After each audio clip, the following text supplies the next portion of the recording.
Gauss lo calcula como K/Q sobre R cuadrado en 2 pasos, es como una media hora de integrales para una esfera. Yo en algún momento,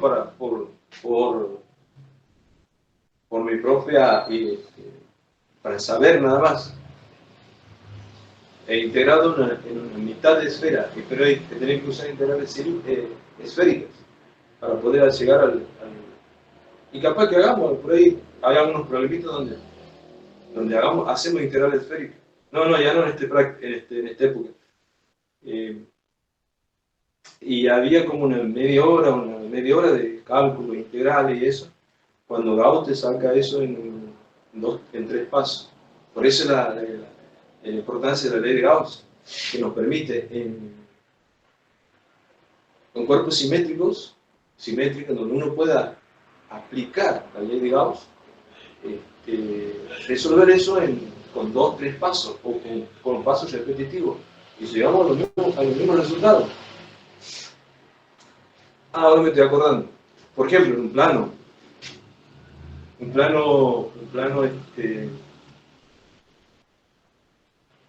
Ustedes tienen uno de los problemas de eso.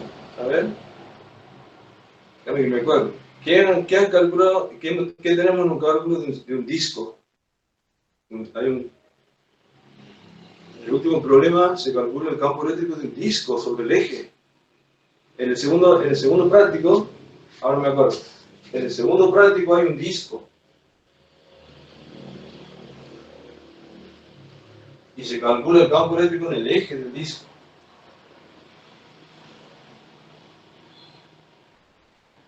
Creo que en el último problema creo que Sí, ese es. haciendo integral y toda esa historia. Se calcula el campo eléctrico. Ahora, si vos haces tender el radio al infinito, R teniendo al infinito, y lo resuelves, te va a dar el campo eléctrico de un plano. Y el campo eléctrico de un plano es igual a sigma sobre 2 epsilon 0. El de un plano. A ver, para que te ubiquen en lo que te quiero decir. Para encontrar el del disco, se hace primero la integral del anillo. El anillo. Luego, al integral del anillo, para encontrar el del disco, se lo hace, creo que, al eje Y, porque es así. Y esto es así. Primero, para encontrar el anillo, vos tienes que integrar haciendo giro, 2pi. Donde se saca el campo eléctrico del anillo. Y luego, para encontrar el disco, tienes que hacer la integral de lo que te queda de 0 a R. De 0 a R.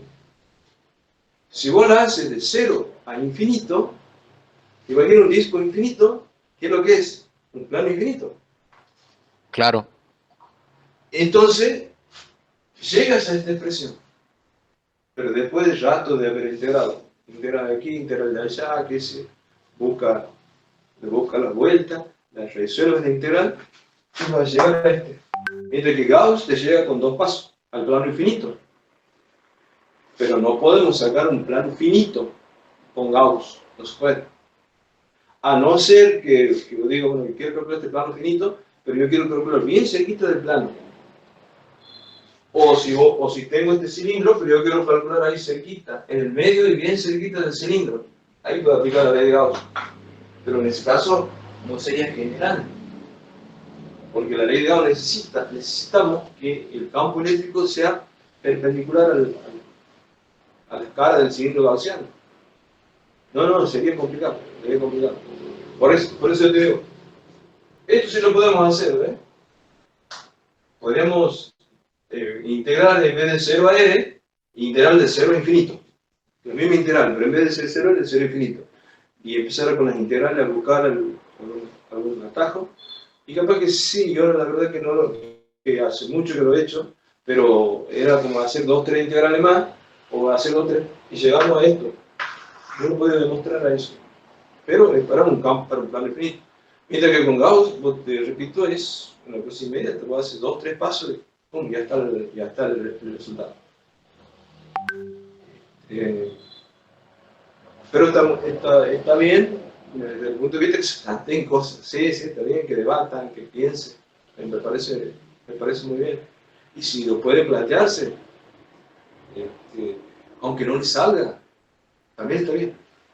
Porque es la manera de hacer de que la cabeza empiece a tratar de solucionar cosas que a lo mejor después, aunque no llegue a ninguna solución, porque después eso te va a servir para que a los problemas más sencillos los veas más sencillos todavía. Bien, discúlpame que no te pueda responder, pero vamos a pasar a otro tema. ¿Hay alguien que quiera tenga alguna pregunta? Inge, yo quería hacer una pregunta. Sí.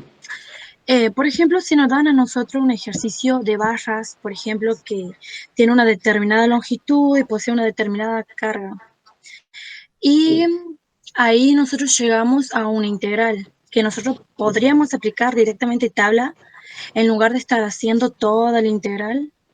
Directamente, es la idea, que ustedes aplican las tablas. Ah, bien, Creo, perfecto. claro, creo que ha sido, no sé si vos has estado,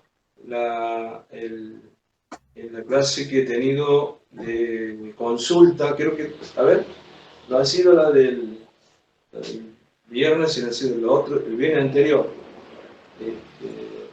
Estábamos haciendo la barra sobre el eje X, finita. Bueno, alguien me pidió que lo haga el problema. Entonces, al hacerlo, me llevaron la integral. Yo le he preguntado si querían que la resuelva, pero para que la vean cómo se resuelve. Porque era sencilla la integral. Bueno, alguien me ha dicho que sí, que la haga. Entonces yo la he hecho. Es sencilla, pero en la integral un cambio nomás que habíamos hecho. Y bueno, la mayoría me ha preguntado si había que hacer eso en el parcial. No, no, no, no.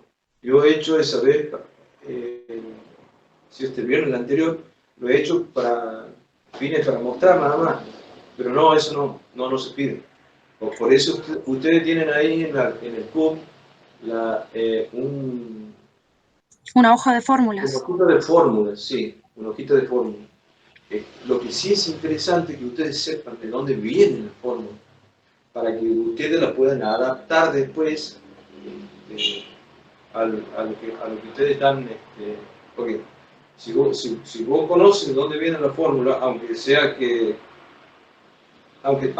no la hayas hecho, pero sí sabes qué representa cada parámetro de la fórmula, para que vos puedas ir después y vamos a suponer que sea un sistema complejo de ponerle una esfera con una línea y vos vas y lo haces y lo puedes adaptar a tu problema. Pero pedir que hagan integrales, no. No, no, no, no, no, porque eso no corresponde a la física. Eso es matemático. Ustedes ya tienen que haber rendido, a ver, los profesores de matemáticos lo evaluaban con eso. Nosotros lo hemos evaluado desde el punto de vista físico. A nosotros nos interesa el concepto que ustedes tengan, disculpa, a nosotros nos interesa el concepto. Y cuando ustedes resuelven, rápidamente uno se da cuenta de que está resolviendo sabiendo lo que está haciendo o está resolviendo sin saber. Pero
que tenga un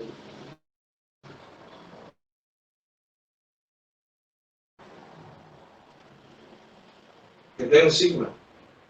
Pero espera, toda la carga, si el sigma es positivo, toda la carga positiva se va a distribuir en la superficie.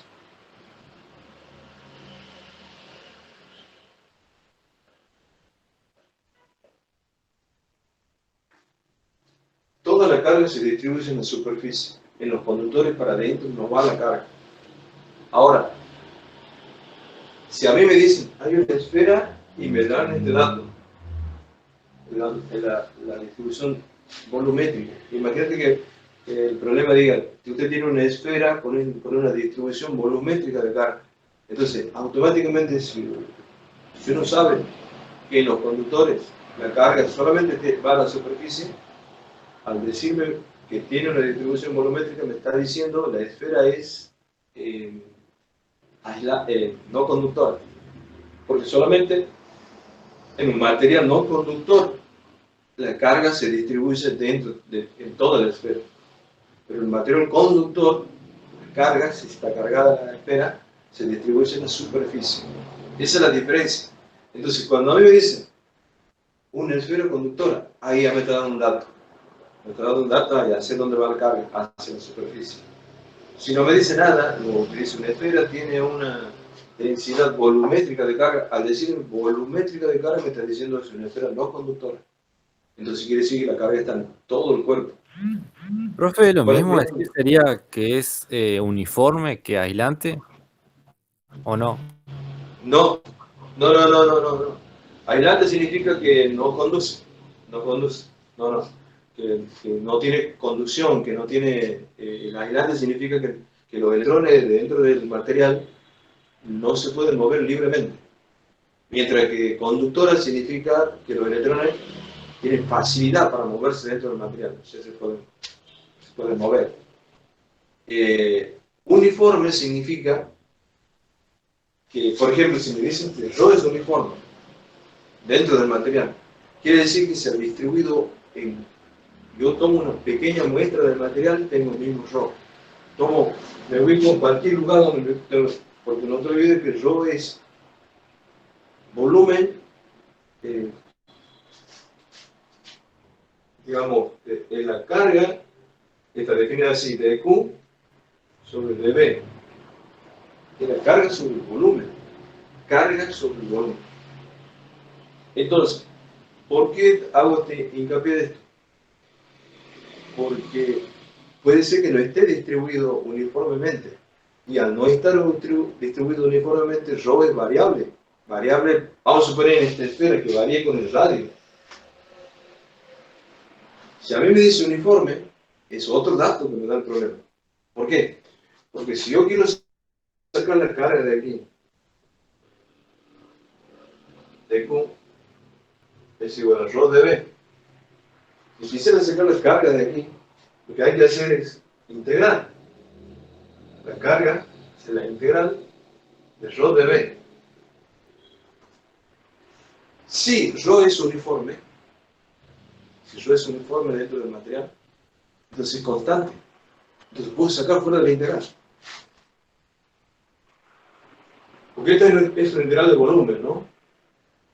Rho por la integral de volumen dB. Cuando yo pongo integral de volumen es porque es una integral triple. ¿Pero esto qué es?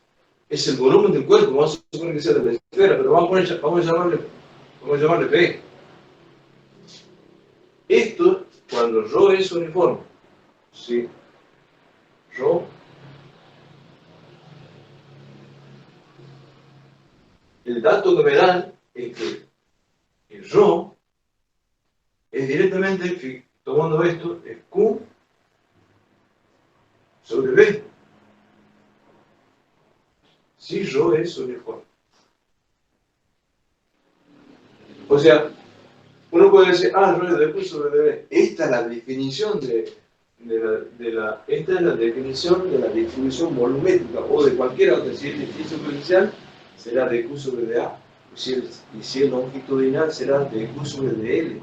Pero esas son las definiciones. Ahora, cuando a mí me dicen uniforme, me están queriendo decir que directamente puedo poner el Q total sobre el volumen total.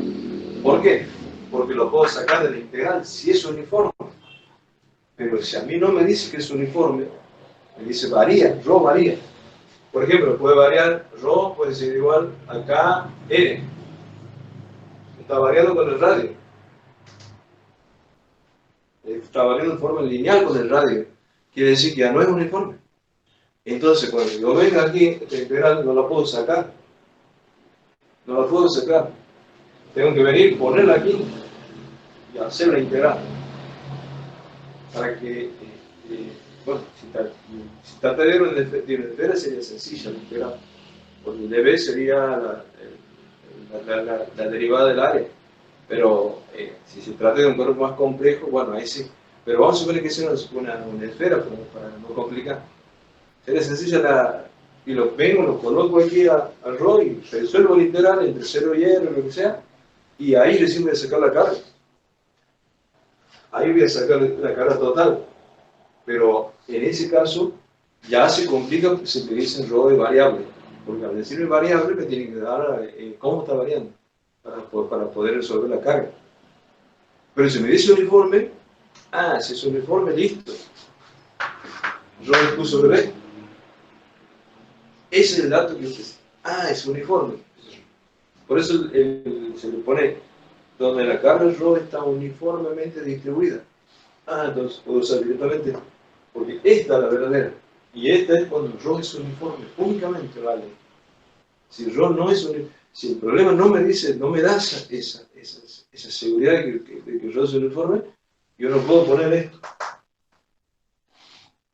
Entonces, cuando ustedes vean ρ uniforme, listo, ρ es igual a... se cumple esta condición. No sé si he respondido a la pregunta. Y otra cosa, cuando hablando de la distribución cuando una esfera que no está, una esfera que sea, imaginemos una esfera que sea atravesada por un campo eléctrico, pero que no sea, que sea aislante, que sea, hablamos de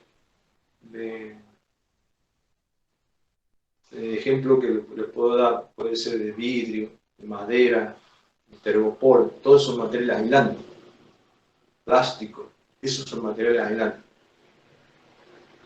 Ahí adentro de la esfera, el campo eléctrico lo atraviesa, pero no sucede nada. Hay un campo eléctrico ahí adentro. Vamos a suponer que esta sea la esfera. Y yo tengo un campo eléctrico que líneas de campo que le están atravesando así.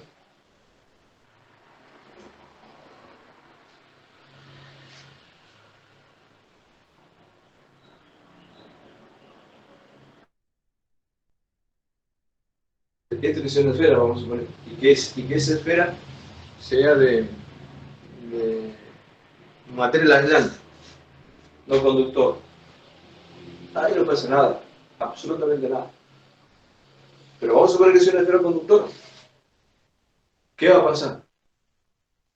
Como las cargas aquí dentro del material conductor, perdón, como la carga dentro del material conductor se puede mover con facilidad dentro de la esfera si es conductora.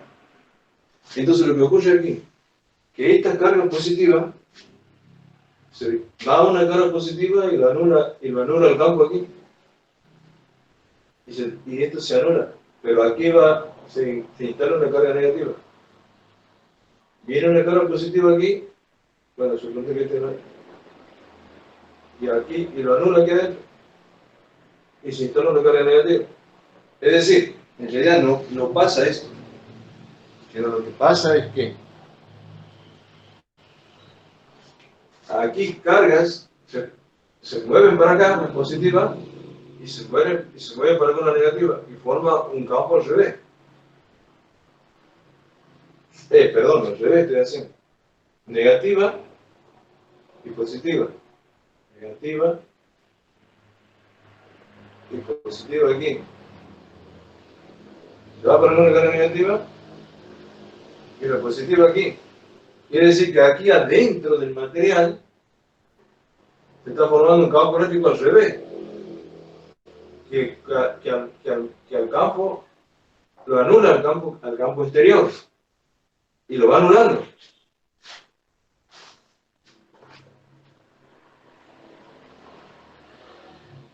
Si a mí me dicen, hay una esfera conductora, que es atravesada por un campo eléctrico,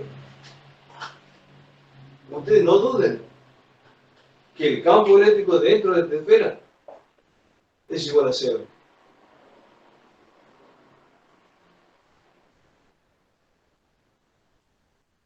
O sea, el campo eléctrico dentro de los conductores siempre es cero. No puede tener un valor. En electrostática, no puede haber un campo electrostático dentro de los conductores.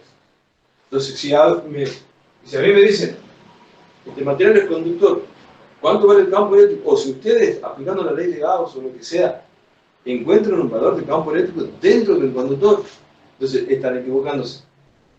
Es otro dato que, si a mí me dice conductor, el campo eléctrico tiene que ser cero.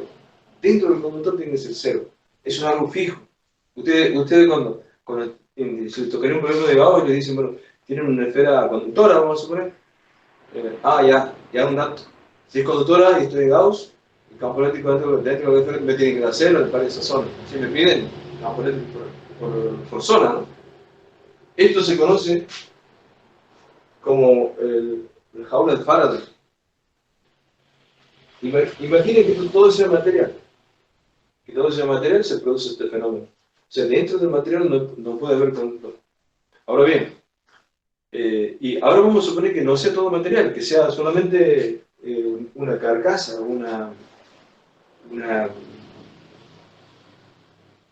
para este caso del ejemplo que estoy dando, ¿no? Que sea una carcasa conductora, por más que sea hueca, el campo sigue siendo cero. Por eso se llama jaula de Faraday. Por eso es que cuando en los días de tormenta, y de tormenta eléctrica, ¿por qué se produce tormenta eléctrica? Porque hay un intenso campo eléctrico en el ambiente.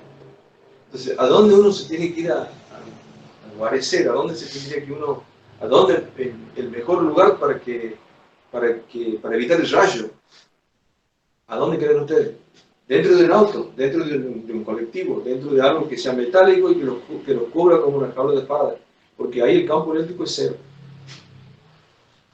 Ese es el fenómeno que se denomina jaula de Faraday. Bueno, le hago este comentario nada más, pero no para que no vamos a preguntar de jaula de Faraday. Volvamos a nuestro parcial. Si llega a haber un problema donde le digan, hay un material conductor, es conductor, y calcule el campo eléctrico dentro de ese conductor, no hace falta ni que lo calcule. Pongan ahí, es igual a cero porque es un material conductor. Esa es la respuesta. Dentro de los conductores, el campo eléctrico es cero, en electrostático. Y si tuviera carga el conductor, si lo pudiese, que es una esfera sólida, conductora, nosotros le ponemos carga, la carga se distribuye en toda la superficie. Bien, no sé si hay algo, quieren algún problema particular que quieran ver. Bueno, ya me han dado uno y no he podido resolver. ¿Hay otra pregunta? Anímense, si esto es una clase de consulta. Si tienen alguna consulta, o quieren ver un problema, o quieren hacer lo que ustedes necesiten. Profe, yo tenía una duda sobre el ejercicio 4, con el tema de la Bueno, distancia al punto del campo eléctrico, ejercicio 4, ¿de qué práctico? del práctico 3. Del práctico 3. Ajá. Vamos a mirarlo. Tengo una carpetita.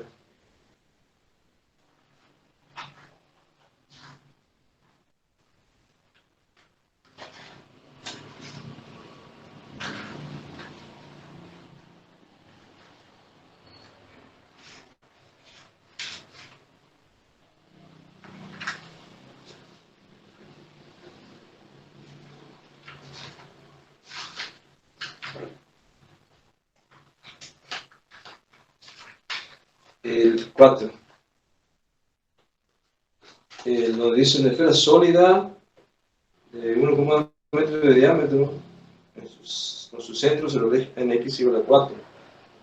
Transporta una carga volumétrica uniforme de densidad ρ y una corteza esférica concéntrica con la esfera tiene un diámetro de 2,4 y una densidad. Ajá.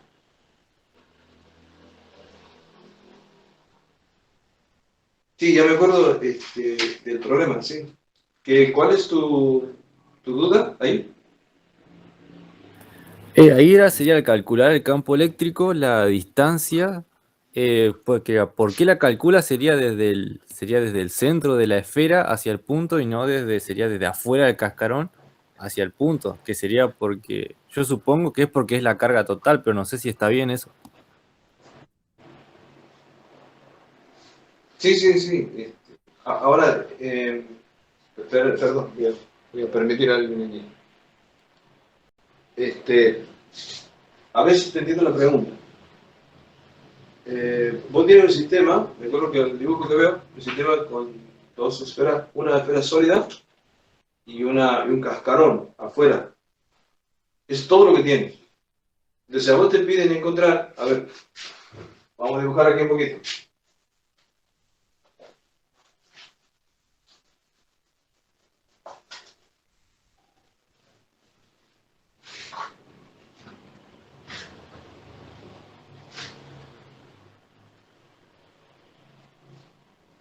Vos tienes en el eje X 1, 2, 3, 4. Aquí en 4 tienes una esfera, una esferita así, sólida. Y por fuera tienes, por acá más o menos, 1, 2, 3, por acá, tienes un cascarón así. Bien, vamos a suponer que esté bien dibujado todo y que sea así. Esta esfera es sólida y esto es un cascarón. Entonces, es todo tu sistema. Entonces, el problema te pide calcular en distintos puntos. A ver si, por ejemplo, un punto es este. Recuerdo que era este aquí. Otro punto era por acá más o menos. Y el otro punto era, a ver, tengo las coordenadas, 2, 3. 1, 2, 3. Sobre ese punto era la duda en específico, la distancia Ahí. hacia ese punto. Exacto, exacto. Bien. Te explico. Estas coordenadas son coordenadas cartesianas, ¿sí? Coordenadas X, Y. Coordenadas cartesianas. Bien. Y nosotros, nuestro campo eléctrico, no lo hemos formulado para ese tipo de coordenadas. Lo podríamos hacer, pero sería una cosa complicada. Lo hemos formulado para coordenadas radiales. El eje radial, en este caso que son esferas o cilindros, normalmente se usan ejes radiales, ejes que salen del centro y van hacia... Bueno, en este caso, el eje radial, que no lo dibujo aquí, puede salir del centro de la esfera hacia cualquier dirección. El eje radial es un eje, digamos, dinámico, puedes ponerlo por donde vos quieras, siempre porque el eje radial tiene un origen, pero no tiene, y tiene valores positivos, pero no tiene valores negativos. El eje radial parte de cero hacia el infinito. En cualquier dirección, en la dirección que vos lo quieras poner. Si vos lo quieres poner en forma horizontal, ¿vale? Si lo quieres poner vertical, si lo quieres poner inclinado, todo vale, porque es un eje que solamente tiene la condición de que parte de cero y va hacia el infinito. Y todas nuestras formulitas han sido formuladas para una distancia radial. ¿Por qué yo te puedo decir que puede partir hacia cualquier lado? Porque si yo te digo, este radio, imagínate, este radio de esta esferita, vale para cualquier posición de la circunferencia. En cualquier posición siempre va a tener igual la misma distancia al centro. Por eso el eje radial puede ser para cualquier lado. Entonces, cuando a nosotros nos piden, por ejemplo, en este punto, vamos a suponer en este punto, para poder aplicar la fórmula yo tengo que encontrar la distancia entre el punto, entre el centro y el punto donde a mí me piden el cálculo. Siempre el centro y el punto. Por ejemplo, si a mí me piden el campo aquí, que era más o menos así, ¿me acuerdo que era? Yo tengo que encontrar esta distancia. En este caso me coincide con la distancia de coordenada sí que me daban. En este caso, aquí habíamos hecho una diferencia para encontrar la distancia. Pero en este caso, en este punto, la distancia es radial. ¿Y cuál va a ser mi distancia radial? Esta. Este va a ser el radio en donde a mí, pero, a ver, ¿qué tienen que ver las coordenadas cartesianas con el eje radial? En este caso, nada. Simplemente me van a ayudar para que geométricamente yo encuentre esa distancia. Pero esa es la distancia que tengo que ir buscando para los ejes radiales. No sé si me explico. O es lo que me has preguntado. Claro, sería porque al resolverlo yo lo había tomado desde el cascarón, sería radialmente hacia el punto, no desde el centro de la Ahí esfera. está. Buena pregunta, buena. Buena tu pregunta, no sé quién sos, pero buena tu pregunta, porque eso debe ser una duda de todos. De todos. No. Voy a explicar esto que seguramente le han explicado en la teoría. En la teoría. Si ustedes tienen una carga puntual y yo quiero calcular un campo eléctrico en este punto, con distancia L,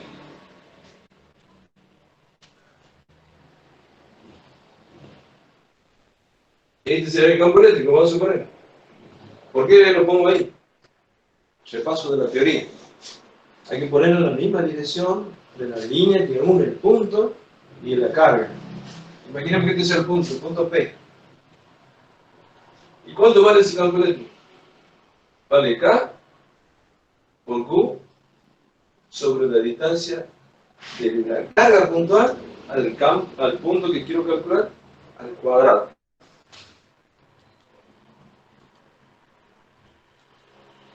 Al cuadrado. Esto es lo que vale el campo eléctrico, según cómo se ha definido el campo eléctrico. Pero vamos a tomar una esfera.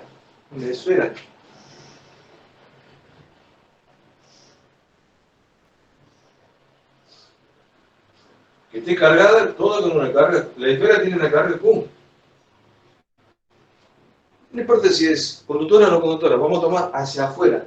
Un punto aquí, de la esfera.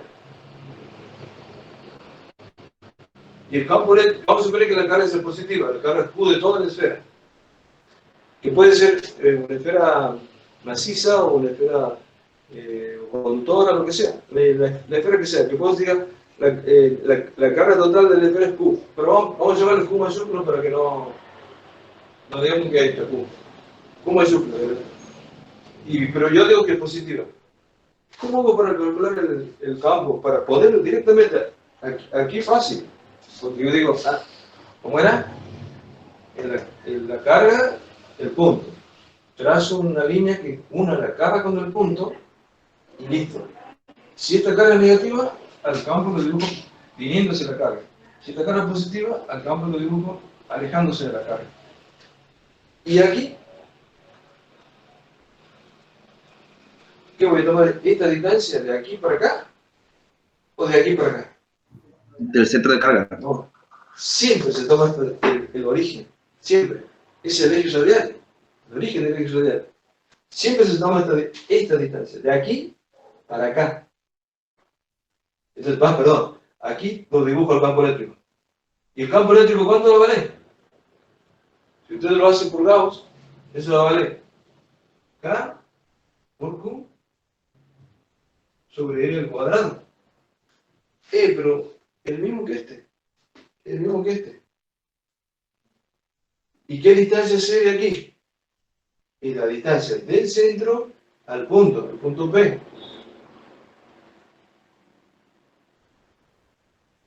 Esto es L. Y aquí, esto es L. Pero la distancia no de donde termina hasta aquí, es del centro. Seguramente en teoría ya les han dicho, y les repito, se dice que una esfera cargada, cualquiera sea su radio, una esfera cargada, el campo eléctrico fuera de la esfera es como si fuese que toda la carga de la esfera está concentrada en el centro. Y eso y se comporta como una carga puntual. En otras palabras, imaginen ustedes que yo tenga esta hoja y yo no lo puedo ver a la esfera. Y yo estoy aquí. Y mira este campo. Y me dé que tenga un aparato que me muestre la forma. Yo no voy a saber si del otro lado hay una esfera o una carga puntual. Porque es exactamente el mismo. Entonces, repito. Cuando una esfera está cargada, como en este caso el ejemplo que le doy, el campo eléctrico de la esfera es exactamente igual al campo eléctrico de la carga puntual cargada. Exactamente igual, siempre esto vale para R, si este es el radio de la esfera, mayor que R. Esto. Para R mayor que R, la esfera se comporta como si fuese que es una carga puntual concentrada en su centro. Entonces, siempre la distancia que vamos a tomar para calcular va a ser la distancia al centro de la esfera. Al centro de la esfera, siempre. No es que vamos a tomar de aquí para acá, ni de aquí para acá, porque uno puede pensar, en este punto, ¿qué distancia voy a tomar de la esfera sólida? De aquí hasta aquí. Y de la esfera del cascarón, de aquí hasta aquí. No es así. Se toma la distancia para los dos casos del centro. Es un error muy común en el cálculo del campo eléctrico.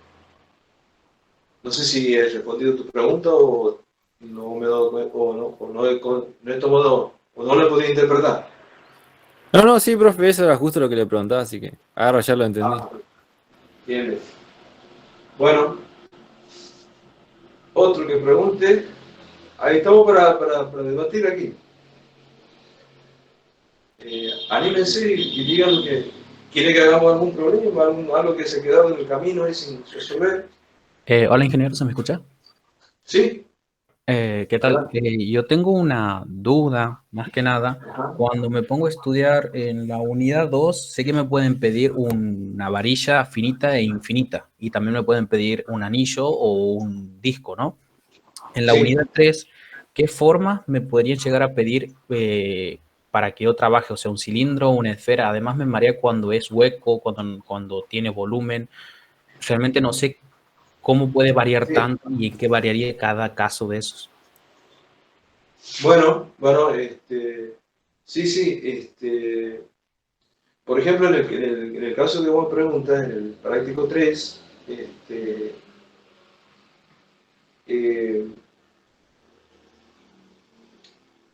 la ley de Gauss no te debería preocupar, porque la ley de Gauss uno tiene que pensar que viene para ayudarnos a resolver problemas.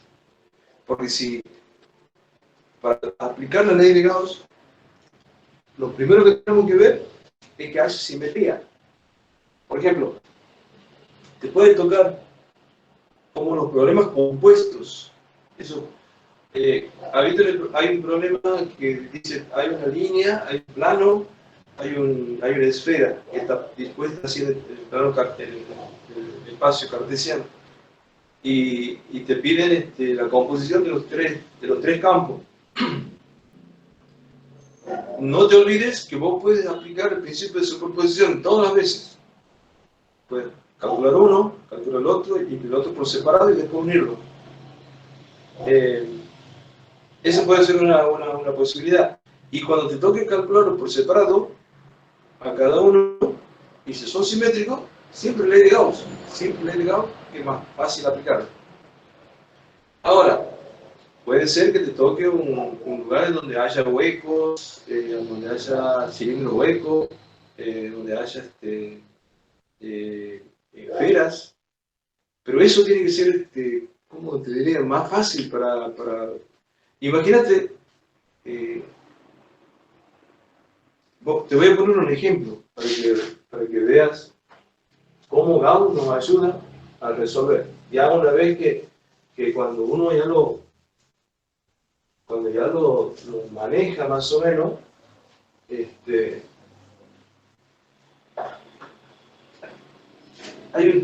no sé si era así el problema, lo voy a mirar para no equivocarme.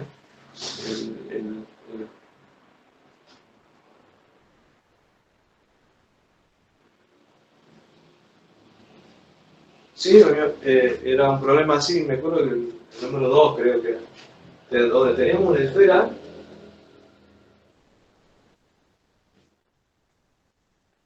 y donde tenemos imaginemos que esto sea una esfera hueca, y que esta esfera hueca sea conductora. El problema es de decir, a ver si estoy bien ubicado, si había una carga adentro. Sí, había una carga adentro. Aquí había una carga.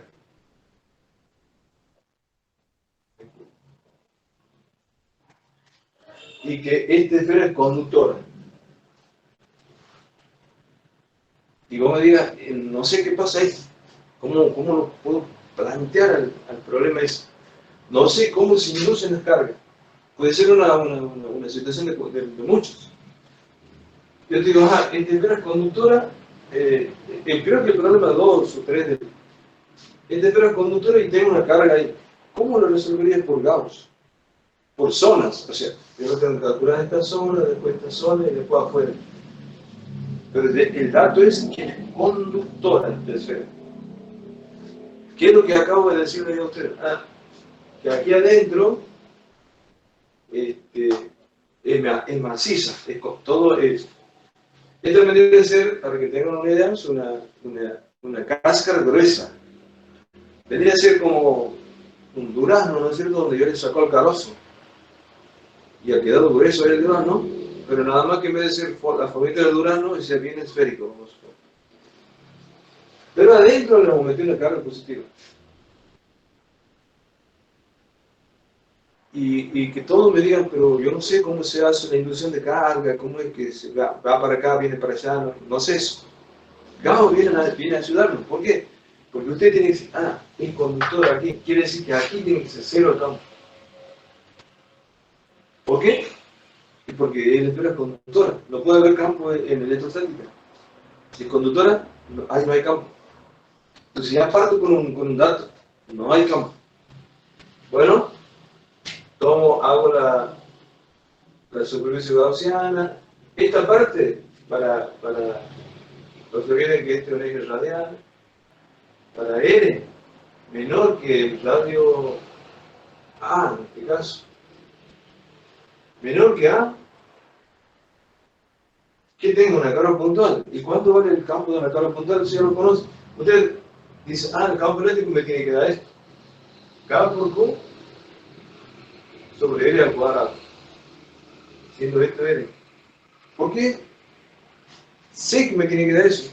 Y porque de la esfera gaussiana para adentro solamente tengo una carga puntual. Entonces, afuera de la carga puntual, ¿cuál es mi campo? Y ya lo hemos visto 1000 veces, K por Q sobre L cuadrado. Eso ya de entrada. Ahora pongo, imaginemos que yo no sé nada de esto. No sé cómo se distribuye la carga, no sé nada, pero lo que sí sé es que aquí me tiene que dar 0. Bueno, pongo mi superficie gaussiana aquí ahora. O la coloco. El radio genérico es L. ¿Bien?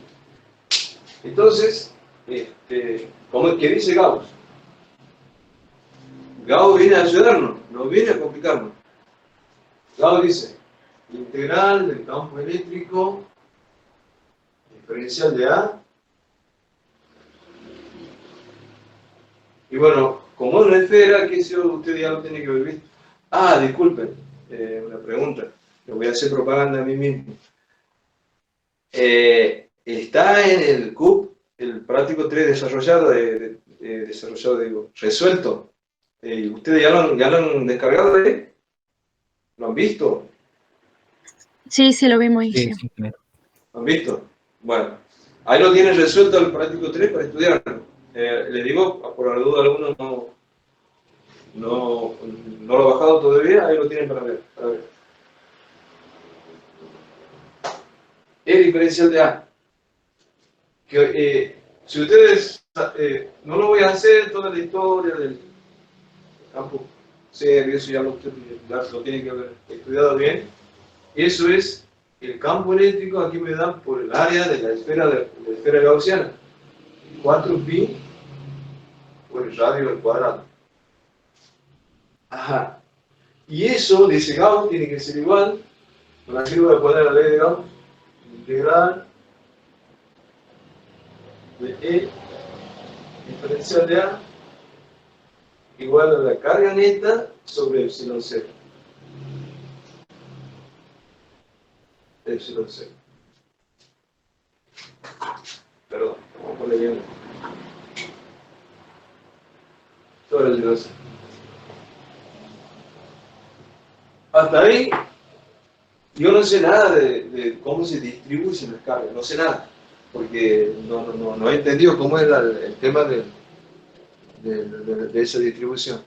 Pero sí sé que el campo eléctrico es cero aquí. Sí sé que ahí me tiene que dar cero. ¿Por qué? Y porque estoy dentro de un conductor. Y dentro de los conductores, el campo eléctrico, no puede haber campo eléctrico. Por la siguiente razón. Si existiría un campo eléctrico, como las cargas se pueden poner en movimiento con el campo eléctrico, entonces las cargas estarían moviéndose y se estaría generándose una corriente eléctrica. Y eso no puede ser. En electrostática no hay corrientes eléctricas. Entonces, necesariamente dentro de los conductores el campo tiene que ser cero. Entonces, hay cero. Entonces, el segundo miembro que me dice, yo tengo que evaluar, esto tiene que ser igual a la carga neta sobre epsilon 0. ¿Cuánto tiene que valer mi carga neta? 0, porque no hay carga. Tiene que valer 0, exactamente. Entonces, pero aquí tengo carga dentro de la superficie roja. Tengo la carga Q. Entonces quiere decir que me está haciendo falta una menos Q para que se me haga 0. ¿Y dónde va a estar eso menos Q? Ajá, en el conductor tiene que estar, no puede estar en el aire. Aquí en el aire no puede estar, tiene que estar en el conductor. ¿Y dónde yo les he dicho que se alojan las cargas en los conductores? En la superficie. Quiere decir que está en la superficie interna. ¿Y qué valor tiene que tener? Menos Q. Entonces quiere decir que aquí en toda la superficie interna se me ha inducido, bueno, lo voy a poner ahí así rápido, todos los signos negativos, se me ha inducido un menos Q. Entonces, menos Q, y eso ya lo hago 0. ¿Pero por qué? Porque yo ya sabía de entrada que aquí que la única forma de hacerlo 0 el campo es que la carga neta sea 0. Entonces quiere decir, si yo estoy seguro que aquí hay una Q, entonces en la parte interna tiene que haber una menos Q. ¿Se entiende? Entonces, eso ya me está dando ya me está dando una idea de cómo se inducen las cargas. En la misma carga neta, y yo planteo esto de eso. Entonces, para que el campo sea 0 aquí, la carga neta tiene que ser 0. Entonces, para que la carga neta sea 0, si yo aquí tengo un Q, aquí tengo que tener un menos Q, y lo coloco. Claro, pero si aquí no había nada de nada, no había carga en exceso, no había carga, nadie lo ha cargado a ese nadie lo ha cargado a ese conductor, simplemente le hemos puesto una carga ahí de lejos, una Q. Y sin embargo se le ha venido hacia la superficie interna. Miren, se le ha inducido menos Q en la superficie interna. Pero ese conductor estaba en estado neutro. ¿De dónde se le hizo a menos Q para que vaya a la superficie interna? Es porque en estado neutro no significa que no tenga cargas internas propias del conductor. El conductor tiene el oro. Ustedes ya han visto que los átomos están conformados por un núcleo positivo y electrones que giran alrededor de los átomos. Y cuando reciben la influencia de un campo eléctrico, los electrones de los conductores, que son los negativos, en este caso estos son electrones que han venido para acá, si vienen a la superficie, pero ¿qué dejan? Un ion positivo, porque al romper el equilibrio del átomo, vamos a suponer que el átomo tenía 15 electrones y 15 protones. Ahora el electrón se ha desprendido y se ha ido para la superficie. Ha quedado un ion positivo. Ese ion positivo ahora tiene 14 electrones, 15 protones. Ha quedado positivo. Y bueno, y ese se va, no es así, pero vamos a suponer que ese se va corriendo y se va a la superficie exterior. Entonces, por cada electrón que se venía para acá, ha ido un ion positivo aquí. Por cada electrón que ha ido para acá, ha ido otro para acá, ha ido otro para acá. Porque de algún lado tiene que salir esa carga. Entonces, se ha ido, por cada, entonces se ha inducido de tal manera que afuera ha quedado más Q en toda la superficie exterior, porque adentro no puede haber carga del conductor. Para asegurarme por Gauss que el campo eléctrico es cero en esa zona. Entonces, si ustedes no saben cómo se inducen las cargas, como me plantea aquí, cómo hacer esa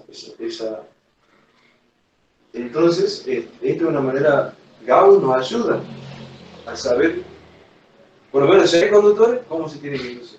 Y fíjense que este programa tiene justamente esa la idea, de explicar eso. Porque si yo le digo, bueno, y si usted me puede decir, ¿y si esta carga fuese negativa? ¿Qué pasa? Si esta carga fuese negativa, pues puede decir al revés.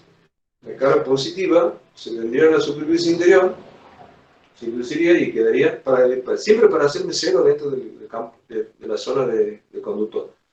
Y las cargas negativas irían hacia la superficie exterior, si fuese al revés. Ahora, el problema, con muy buen criterio, dice, haga todos los cálculos, pero vamos a meterle ahora una carga negativa. ¿A qué le metemos una carga negativa? El conductor. Bueno, le ponemos la carga negativa. ¿Qué va a hacer la carga negativa? Es cuando, imaginemos que nosotros venimos y le enchufamos ahí a la carga negativa, creo que era menos Q3. ¿Qué va a hacer esa carga negativa? Y esta carga negativa, como ya está la carga negativa ahí adentro y saturada, porque por cada, aquí ya se ha saturado, ya no puede venir más carga negativa. Pero no puede quedar dentro. Se tiene que ir a la superficie, cualquiera de las dos superficies. No puede ir a la superficie interna, entonces se migra hacia la externa. Y por dos razones. Porque esta misma carga negativa que ya está saturada en la superficie interna ya la rechaza, porque carga de igual signo se rechaza. Esta la rechaza. Mientras que las cargas que se han desbalanceado esta es tan ávida de carga negativa. Entonces esta la atrae. Y van estas cargas negativas hacia la superficie por la atracción de esta, el rechazo de esta y la atracción de esta. O sea, imaginen que ustedes todo ese detalle no lo conozcan, pero ustedes dicen, no puede ir a la superficie interna. ¿Por qué? Porque si viene a la superficie interna, ya no voy a poder hacer cero aquí. Ahora estoy hablando primero le he hablado de forma física, ahora le hablo como desde el punto de vista de Gauss. para que a mí el campo eléctrico me dé 0 aquí, esta carga en esta tiene que ser 0. Entonces, si yo meto carga aquí, voy a hablar desde el punto de vista de Gauss, y yo supongo que esta carga si viene para acá, aquí voy a tener menos Q más Q3, voy a tener más carga. Y aquí ya me lo desbalancé, no me lo va a hacer 0. Ah, no tiene que ir para ahí, porque si no, no se va a cumplir esta condición y yo tengo que asegurar que el campo eléctrico sea 0 dentro del conductor. Entonces, como yo sé que la carga solo los conductores van hacia la superficie, entonces necesariamente tienen que ir a la otra superficie, a la superficie de afuera. Y esta carga menos Q3 viene y se instala aquí. Aquí, menos Q3. Y aquí voy a tener Q menos Q3, eso va a ser mi carga exterior. Pero todos ustedes lo pueden hacer deduciendo de la ley de Gauss. Pero por supuesto, sabiendo que dentro de los conductores el campo eléctrico tiene que ser 0. Y sabiendo que en los conductores las cargas en exceso se van hacia la superficie. Bueno, ahí ustedes con la ley de Gauss, frente, ahí van a ver hacia dónde va. Porque si yo cometo el error de decir, bueno, y ahora encargado, y me puede decir, ¿y si le pongo carga positiva? También puede ser una pregunta. ¿Hacia dónde va? Y en vez de ser menos Q3 sea más Q3. ¿Hacia dónde va? No puede ir para acá. Porque si va para acá, ya me la va a desequilibrar hasta a la carga neta, ahí adentro, que yo necesito que la carga neta sea 0 para que mi campo sea 0 en el conductor. Evidentemente va para afuera. ¿Y qué hace afuera? Se suma. Se va y se va a instalar aquí, en algún lado, pero se va a instalar, en alguna parte se va a instalar. Pero no puede ir hacia adentro, ni que fuese positiva ni que fuese negativa. Porque usted puede decir, pero si es positiva puede ser que la traiga. No, porque si no me rompe la carga neta. Si la carga neta no es 0, entonces quiere decir que tengo que calcular un campo ahí adentro. Y si calculo un campo adentro, estoy equivocándome. No es el campo eléctrico dentro de los conductores tiene que ser 0. O sea, ustedes como fija tienen que tomar campo eléctrico dentro de los conductores en electrostática es 0. Las cargas en exceso. Un conductor fácilmente se produce el fenómeno de la inducción. Hay un campo eléctrico que lo atraviesa, manda sus cargas hacia la superficie y lo anula el campo adentro. Por eso es que yo les decía hace rato, ¿se acuerdan del fenómeno de la jaula de Faraday? Y bueno, si aquí fuese un hueco y esto fuese un metal, se produciría lo mismo. Pero no vamos a ir a ese extremo todavía porque no hemos llegado. No sé si esto más o menos responde a tu pregunta. Sí, ingeniero. ¿Sí? Sí. Esto es lo que le dudaba un poco el tema de cómo actuaban las cargas y todo eso. Pero bueno, aquí lo veo más claro. Bueno.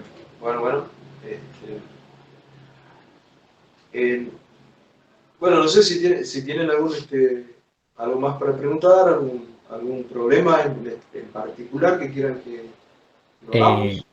Yo he hecho un ejercicio de un cilindro. ¿De un cilindro? Lo leo un poco. Una corteza cilíndrica uniformemente cargada de longitud infinita con un espesor muy pequeño, de radio 15 centímetros, y me piden encontrar la carga en el campo eléctrico en un punto, que a mí me confunde un poco los puntos porque no estoy seguro si queda dentro del cilindro o no. Además, después al final me quedan 2 radios y no sé realmente cuál radio es de la superficie gaussiana. Díctamelo entonces para que lo hagamos algo. Dale. El ejercicio completo tiene un plano infinito y un cilindro infinito. No sé si lo quiero hacer completo o solamente la parte del cilindro. Vamos a hacerlo todo. Dale. Vamos a hacerlo todo. El cilindro tiene una ubicación. Sí. Está ubicado en el eje X. Bien. Está sobre alguno de los ejes. Se ubica de forma paralela al eje X, pasando por Y menos 50 centímetros. Bien, paralela al eje X. Vamos a hacer un corte nomás. X, Y. Entonces está a 4 centímetros, me he dicho, paralelo al eje X. paralelo al eje X en menos 50 centímetros en Y. Ah, en menos 50 centímetros. Ujú. Bien.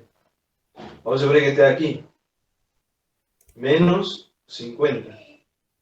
Sí. Esto que está menos 50, vamos a suponer. ¿Y el radio del cilindro cuánto dice? 15 centímetros. 15. 15, sí. 15. Pero vamos a suponer que en el corte yo al cilindro lo vea así.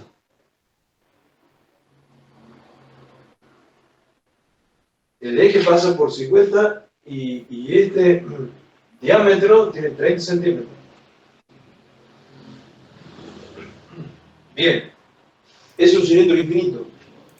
Y la otra cosa, el plano, Plano infinito con densidad ubicado de forma paralela al plano YZ, pasando por X menos 20 centímetros. menos 20. Ajá, en X menos 20 paralelo al plano YZ. Bien.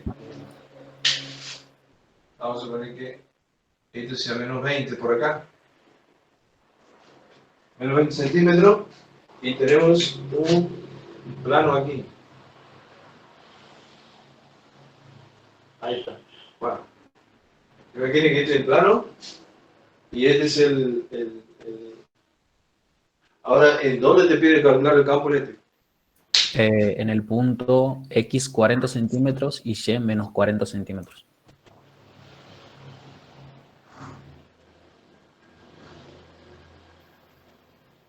Y después hay otro punto que es en X 20 centímetros y en Y 30 centímetros. Bien. Ahí.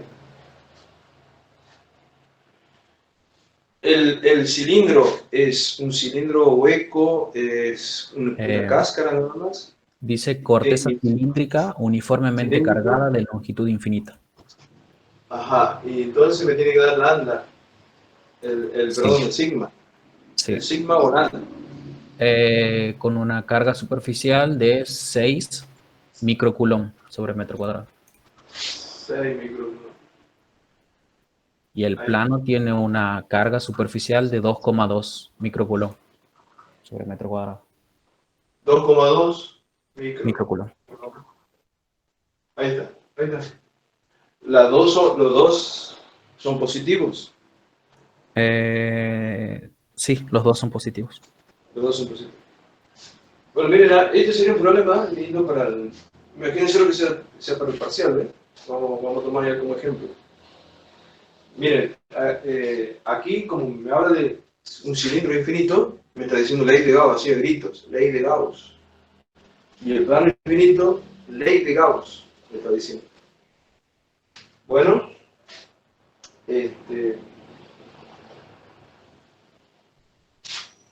aquí hay que aplicar el principio de superposición. ¿Qué significaba el principio de superposición? Que primero consideramos el plano y luego el cilindro. Cuando consideramos el plano, hacemos de cuenta que no está el cilindro. Y cuando consideramos el cilindro, ¿Siempre va en esa orden? Primero el plano y luego... No, el orden que ustedes eligen. Ah, bien. No, sí, yo he dicho primero porque sé que este es más fácil, pero para desarrollarlo rápido al plano y después meterlo en el cilindro. Pero si ustedes quieren primero el cilindro y después... O sea, usted tiene que buscar la formulita. Vamos a suponer que... no me acuerdo cómo era la formulita del... Y bueno, si la saben desarrollar, por ejemplo, la formulita de un plano infinito, de signo positivo, y bueno, ahí tiene la hojita de fórmula. Si ustedes quieren, yo se lo demuestro, pero también lo he hecho en la clase. El campo eléctrico de un plano infinito es sigma sobre 2 epsilon 0. Vamos a hacer también por ahora que yo les he abierto la hojita de fórmula. Ahí está la fórmula del plano, del campo eléctrico del plano, y lo uso. Pero si quieren ustedes, una demostración muy sencilla, muy fácil de hacer. Y además está en cualquier libro. No se olviden que si el plano es conductor, el plano es conductor. el campo eléctrico es sigma sobre epsilon 0 solamente. Si el plano no es conductor, si no me dice nada, porque puede ser que me diga, tengo un plano conductor que está en el menos 20. Como no me dice nada, entonces yo tengo que siempre aceptar, si no me hace esa declaración, que es un plano no conductor. Y eso vale sigma sobre 2 epsilon 0. Bueno, ya tengo con los datos. Fíjese el plano, debe ser el más fácil de todo, porque el campo eléctrico del plano no depende de la distancia al plano. Cuando el plano es infinito, no depende de la distancia al plano, directamente es el mismo. Y para todos lados. Y si este sigma, y tengo sigma positivo, aquí, sigma positivo, el campo eléctrico del lado izquierdo,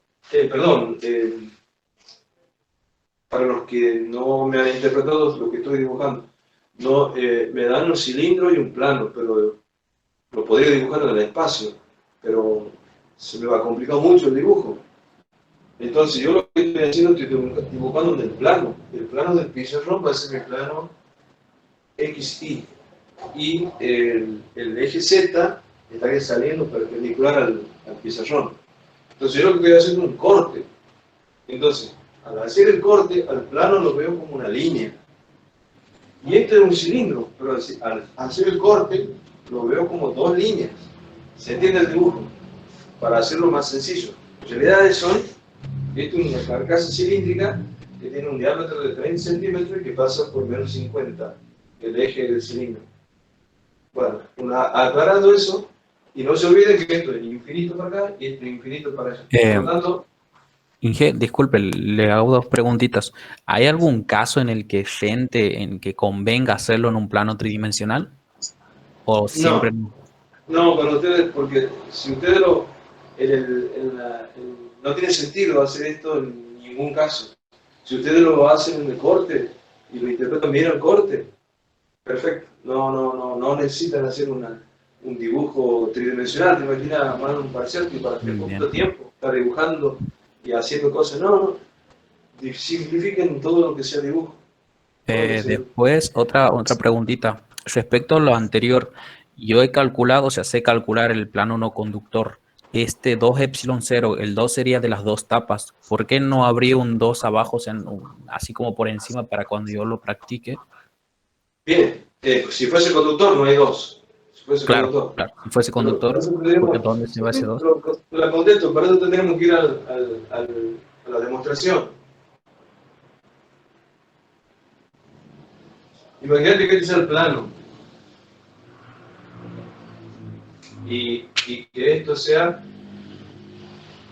bueno, si vos haces toda mi clase, yo lo he demostrado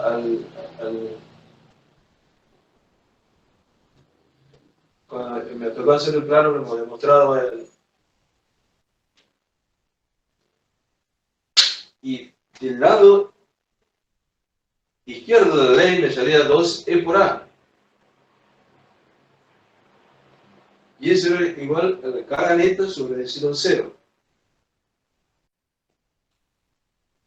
Y al calcular la carga neta, ¿qué hemos tomado? Esta área es igual a sigma por A. O sea, Siendo el plano conductor, ¿que no? No, estoy haciendo para el no conductor. Ah, bien. Estoy haciendo para él. El sigma por A sobre epsilon 0. Entonces A y A se simplificaban y el campo me daba sigma sobre 2 epsilon 0. Que es, pero no conductor, que es lo que había puesto yo aquí. No conductor. Bien, ahora vamos al caso del conductor. Por más finito que sea el plano, siempre va a tener un espesor. Lo vamos a ver en el corte. Este que es el espesor del plano. Imaginen que este es el espesor, lo estoy Por más que sea finito el plano, nosotros lo vamos a ver en el espesor. Si fuese no conductor, la carga se mete adentro del plano. Vamos a suponer, la carga va a estar aquí, metida ahí adentro del plano.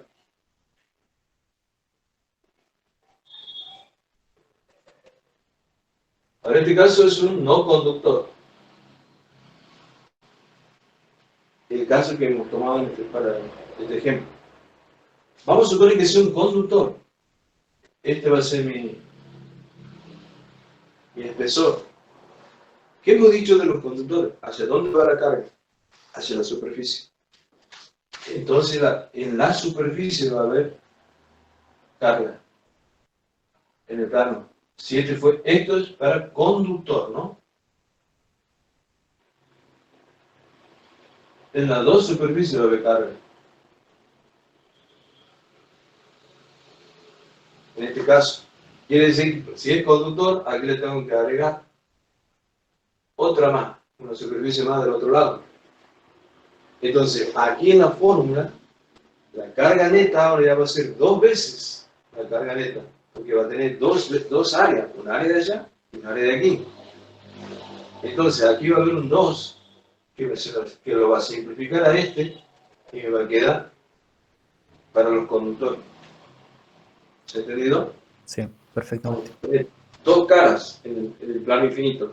Entonces, de ahí sacamos que para los no conductores, el campo eléctrico es este. Para los conductores, el sigma sobre epsilon cero. Muy importante que ustedes recuerden esto, porque cuando veamos capacitores, ahí vamos a ver planos, campo de placas planas que están bien, muy juntitas, entonces que se puede considerar como placas infinitas. Entonces ahí vamos, placas no son conductoras, usamos este. Pero en este caso de electrostática podemos usar cualquiera de los dos, depende de lo que nos digan. Si para el conductor, este. Si no conductor, este. Bien, aclarado eso, vamos a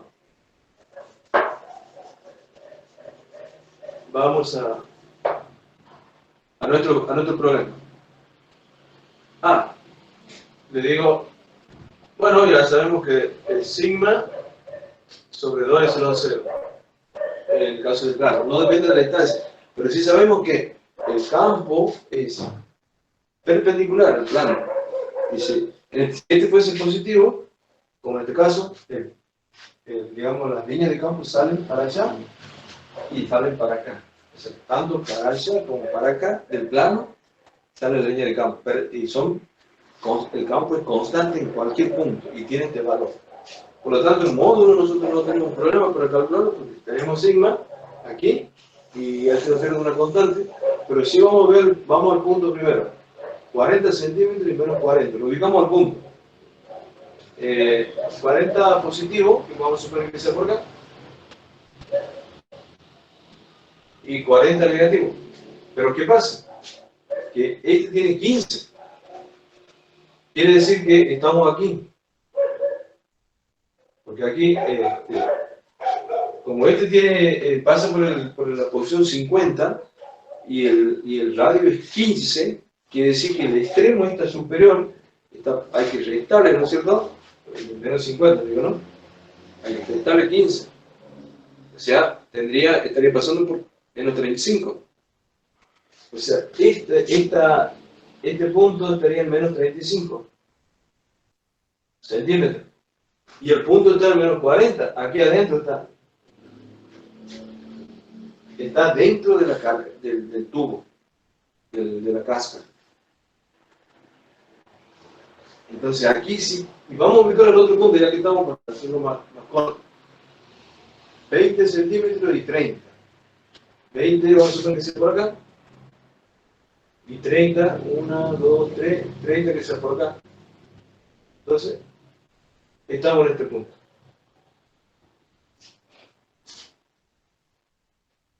Con el plano no tenemos problema. Con el cilindro vamos a ver qué pasa. Para eso necesitamos, ustedes aparte pueden hacer una hojita si quieren, para recordar, ¿no es cierto? Nada más que para recordar, ¿Cómo era para el cilindro infinito?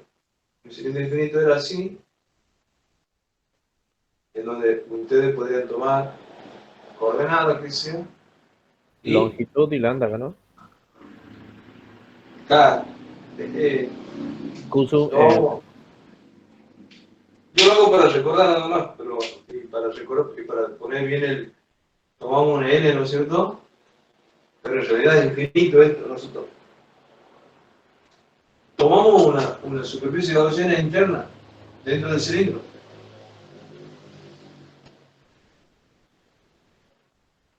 Y sin decirle nada ahí nomás. Dentro del cilindro gaussiano hay carga neta. O sea, si este cilindro lo miramos de frente, si yo lo estoy mirando así de frente, ahora estoy dibujando el cilindro gaussiano. Fíjense, sigma, distribución superficial. Como es una cáscara, ha dicho un cascarón, es una cáscara, entonces la carga está sobre la cáscara, sobre la superficie, porque esto es hueco, el cilindro tiene hueco, todo esto es hueco. ¿Cuánto vale la carga que encierra la superficie gaussiana? Nada, cero. Ahí no hay Esa carga. parte sería sólida, ¿no, profe? Eso No, hueca, cascarón me has dicho. Claro, lo de fuera es el hueco, lo del medio, lo que redondea el superficie gaussiana sería la parte sólida, ¿no? Pero a ver, repetime el problema, si dice cascarón o dice cilindro sólido. El ejercicio dice, se encuentra una corteza cilíndrica uniformemente cargada con un espesor muy pequeño. Bien, corteza te dice. Corteza significa, ¿has visto el pan francés? Le decimos corteza a la parte de la cáscara. Esa es una corteza. No, al decirte corteza, le está diciendo cáscara, como si fuese que solamente es muy delgadita, de tal manera que no nos vamos a tomar en cuenta el espesor. Por eso no te da el radio interno ni el radio externo. Entonces es un hueco. Es como un tubo de plástico, por ejemplo, de Sí, ahí electricidad. entiendo. Un tubo de electricidad. Imagínate un tubo de electricidad de 3/4, que es plástico y por dentro hueco. Entonces aquí como hueco, ¿qué carga hay? Carga cero. Y la carga cero que me está diciendo que el campo eléctrico es cero. Por la ley de Gauss, si ustedes ya la tienen asimilada a la ley de Gauss, carga neta cero, el campo es cero.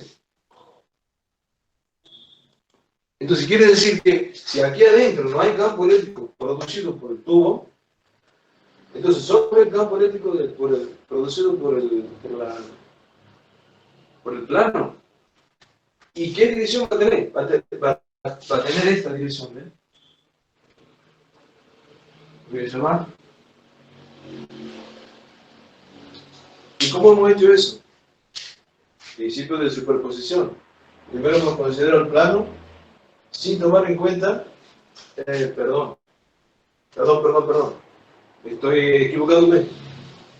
No es este el punto. Es x40 y menos 40. Este.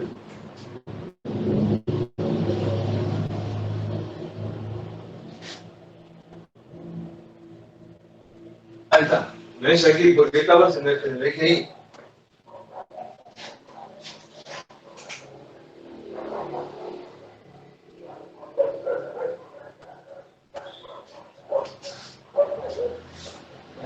Aquí es pero como esta distancia no tiene importancia porque esta fórmula no me especifica distancia, directamente haciendo el cálculo en el plano, para el caso A, va a ser igual a 2,2 por 10 a la menos 6 Coulomb sobre metro cuadrado sobre 2 por 8,85 por 10 a la menos 12 Coulomb Newton metros cuadrados. Esto se va con esto se va con este, y Newton pasa arriba, y lo vamos a hacer. Ustedes si quieren, hagan y verifiquen, y hacemos todo.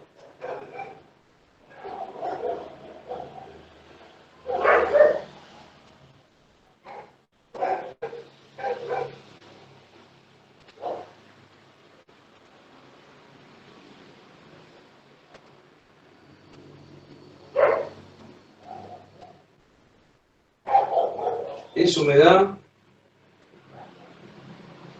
1,24 por 10 a la 5.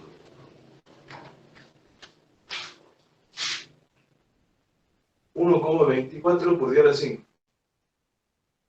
Newton sobre Coulomb. Me da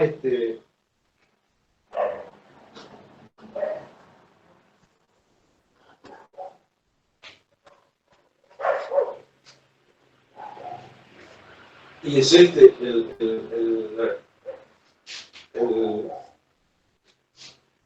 ubicado, ¿no es cierto?, en 40, bueno, aquí es supuesto menos 40, esto es supuesto aquí menos 40, ¿no? Bueno, ¿cómo lo escribo esto?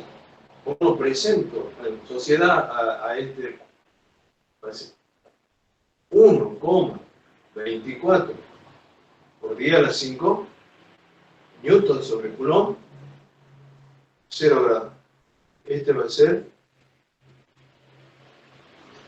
el campo eléctrico vector en coordenadas polares, que es lo que nosotros les pedimos. Coordenadas polares.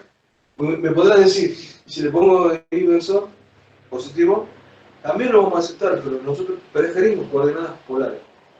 Que ustedes manejen módulo y ángulo. Ahí lo tenemos. En este caso solamente el plano ha intervenido en el cálculo.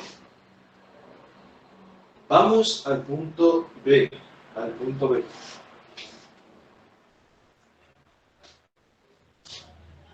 Ahora estamos 20 y 30. 20 para X, 30 para... El módulo del vector campo eléctrico que me va a generar el plano siempre va a ser perpendicular al plano y va a tener este lado. Por lo tanto, no hay que volver a repetir el cálculo. Va a estar aquí. ¿Por qué? Y porque no depende de la distancia al plano. Directamente es el mismo. Que como el plano es positivo, entonces desde el punto sale en forma perpendicular, alejándose del plano. Si el plano hubiese sido negativo, saldría del punto, va hacia el plano. Pero en este caso es positivo, sale. Ahora este punto ya no está dentro del tubo, ahora está afuera del tubo. Entonces ahí sí debe haber campo que genere el tubo. ¿Y cómo era la naturaleza? Y bueno, en esta parte vamos a tomar una superficie gaussiana con radio R genérico y lo vamos a hacer al cálculo por ley de Gauss.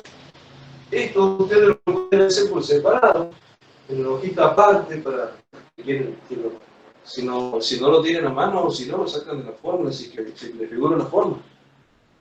Pero yo lo voy a hacer para que ustedes lo vean. Vamos a demostrar integral del campo eléctrico, del diferencial de área por la ley de Gauss. Eso, si ustedes se acuerdan, bueno, ya para no repetir, era únicamente la superficie lateral la que intervenía en el cálculo. Las tapas, en este caso, no aportaban nada al flujo eléctrico. ¿Recuerdan toda la historia, es como he hecho en las clases? Solamente la superficie lateral, la superficie, el campo eléctrico, como esto es infinito, lo suponemos rasante, que está generado por el sigma del cilindro.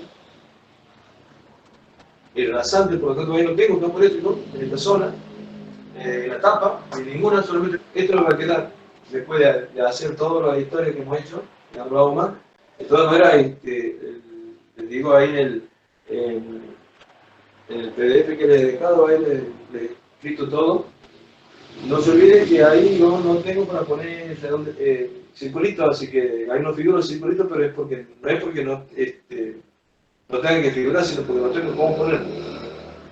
Y eso es igual al campo eléctrico 2pi por R de pi por L, ¿no? Esto vale para R mayor que el radio del cilindro, ¿no? El radio del cilindro, vamos a poner. Y eso tiene que ser igual, dice, la carga neta encerrada sobre epsilon 0. Ahora bien, ¿qué carga neta está encerrada en este cilindro azul? La carga neta encerrada va a ser igual al sigma del cilindro por la superficie lateral del cilindro, porque ahí donde está, no tiene tapa, el hueco, superficie lateral. ¿Y cuánto vale la superficie lateral del cilindro? Del cilindro real, ¿no? Del cilindro este. 2pi, bueno, no lo hemos llamado, bueno, R del cilindro, vamos a llamarle. 2pi por el radio del cilindro. Y por L. Esta es la superficie lateral del cilindro, a dónde está alojada la carga, a dónde está realmente la carga. Mientras que este L es de la superficie gaussiana. Yo siempre le digo, toman a la ley sea mayor que el radio del cilindro. ¿Vale? Solamente para eso.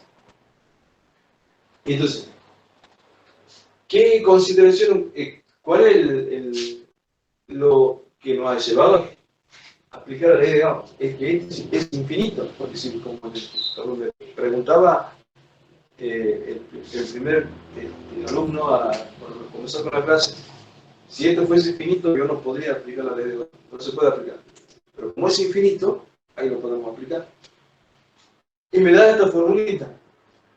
¿Qué suposición hemos hecho? Que el campo eléctrico es perpendicular al radio, al eje de simetría del cilindro, del tubo.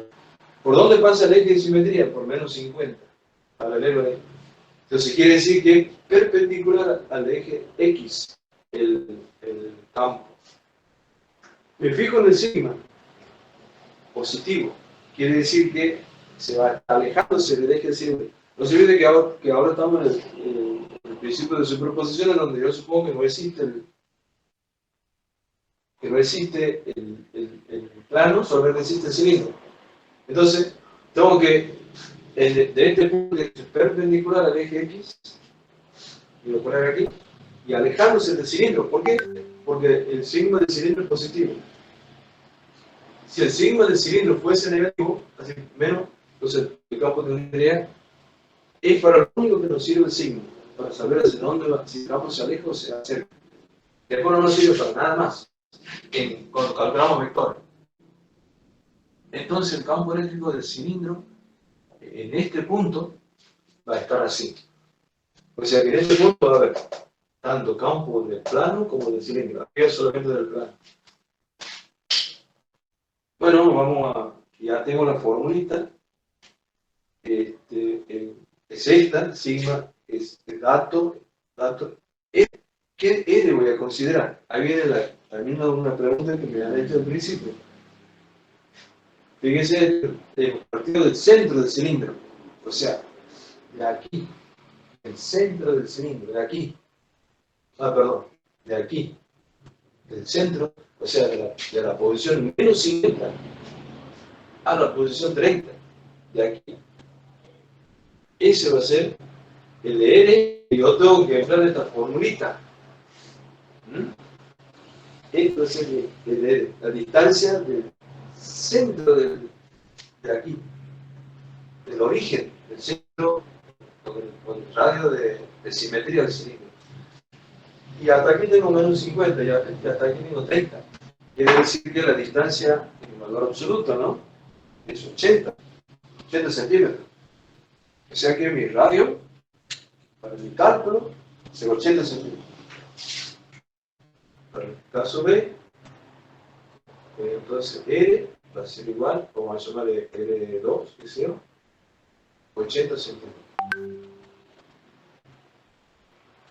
Ahora bien, hay que tener en cuenta esto. No es que hay que sumar más 30 más menos 40, porque ahí le da menos 10, una cosa así, si se hace en ese cálculo. No, hay que tomar la distancia. Esta es el valor absoluto. La distancia es real.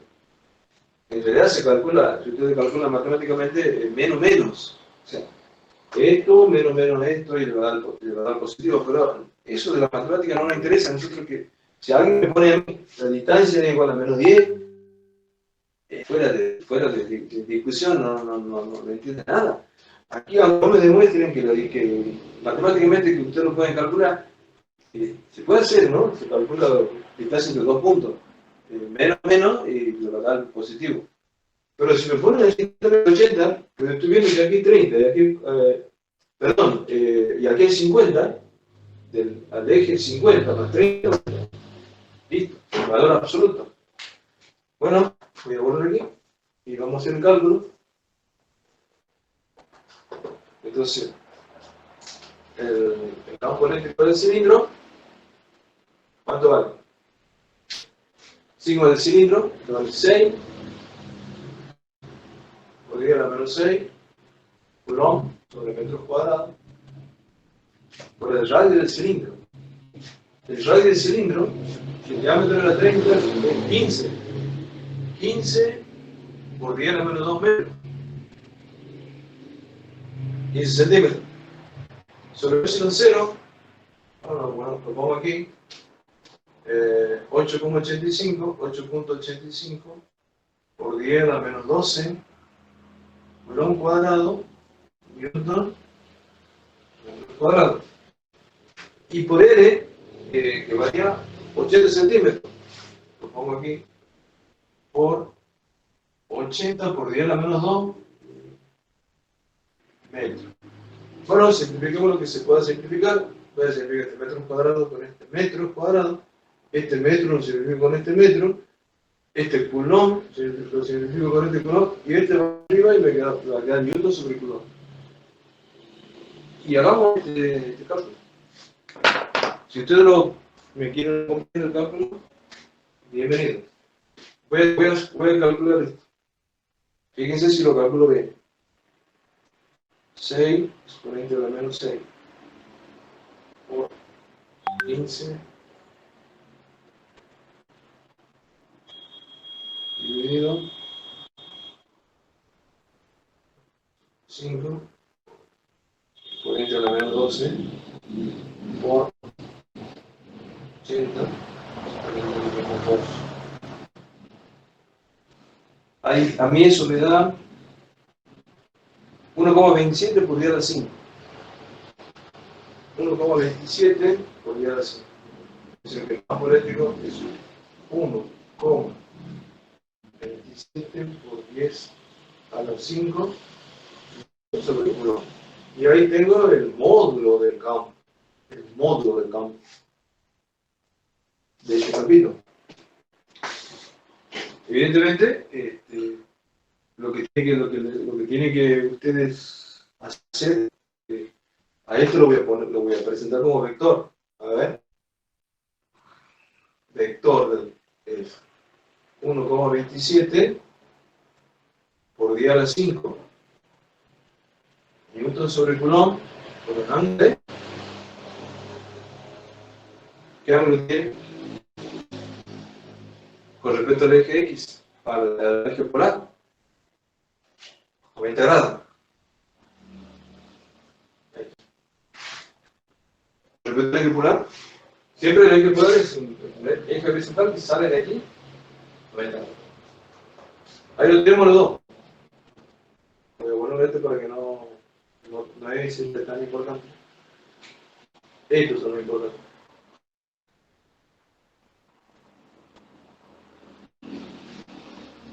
Pero claro, esto no termina ahí. Ahora hay que hacer la composición vectorial. Ahora lo dejo ahí. Pero ¿qué pasa? En este caso, hasta podrían obviar el vectorial porque no hay que hacer ninguna descomposición, nada.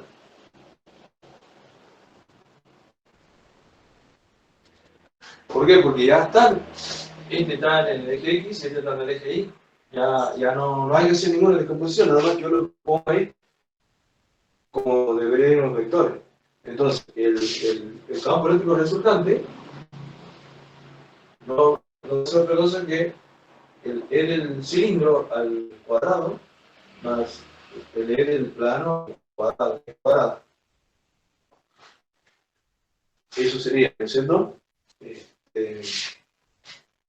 No se los dejo para que quede completito el problema. El cilindro es 1,27 por 10 al 5.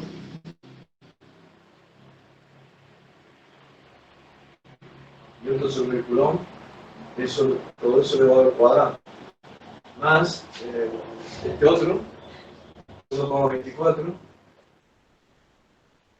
Ojo, ¿no? Que yo estoy obviando la sumatoria de los componentes y todo, porque estos ya están en el eje. Si no estarían inclinados, así tendría que hacer la descomposición. Componente de X, componente de Y, toda esa historia. 1,24 por 10 al 5. Esto sobre el Coulomb.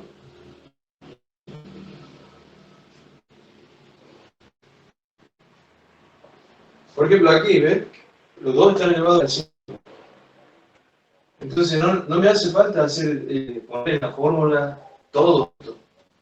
Solo con que ponga 1,27 al cuadrado más 1,24 al cuadrado y después le agregue el podium de los mismos. O sea, que para hacer tal, ahorita que lo pongamos, ahí cuadrado. ¿De quién? 1,27 al cuadrado.